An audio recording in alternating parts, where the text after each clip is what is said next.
नागपुरातील कंपनीतील स्फोटाची घटना गंभीर असल्याचं आता विजय वडेट्टीवार म्हणतात।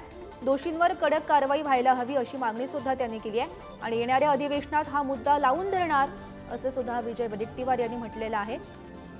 तर नागपुरात चामुंडा कंपनीत जो स्फोट झाला होता त्या स्फोटासंदर्भात आता वडेट्टीवार सुद्धा आक्रमक झाल्याचं पाहायला मिळत आहे। ही घटना गंभीर असल्याचं ते म्हणतात। दोषींवर कडक कारवाई व्हायला हवी असं सुद्धा त्यांनी म्हटलेलं आहे आणि येणाऱ्या अधिवेशनात हा मुद्दा लावून धरणार असं सुद्धा विजय वडेट्टीवार यांनी म्हटलंय। सर काय सांगाल, काय तुमच्या निदर्शनास आलेलं आहे आणि काय तुमच्या डिमांड्स राहतील सरकार? नाही, निदर्शनास आलं की कुठे ना कुठेतरी चुका झालेल्या आहेत। पेसोच्या गाईडलाईन्स स्ट्रिक्टली फॉलो होण्याची अपेक्षा होती। तशी ही इंडस्ट्री 40 वर्षापासून आहे असं म्हणतोय। मोठी इंडस्ट्री नाही, फटाक्याच्या वात तयार करणारी इंडस्ट्री आहे आणि अशा याच्यामध्ये ज्यावेळेस एक्सप्लोजिव्ह या वस्तू हाताळल्या जातात त्यावेळेस ते एकदम कडक निर्बंध आणि कडक उपाययोजना असायला हव्या होत्या।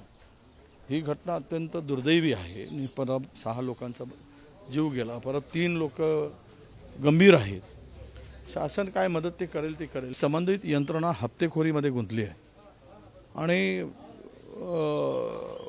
यांचा ठरलेलं असतं की उद्योगाकडून वसुली करणं आणि त्यामुळे मग सेफ्टीच्या दृष्टीने यांचं दुर्लक्ष होतं आणि खिशामध्ये हप्ता घालतात आणि निघून जातात। असं हे गेल्या एक 4-5 वर्षामध्ये याला फार मोठ्या प्रमाणात सुरू झालेलं आहे आणि त्यामुळंच आज या घटनांची पुनरावृत्ती वारंवार होताना आम्हाला दिसते आहे।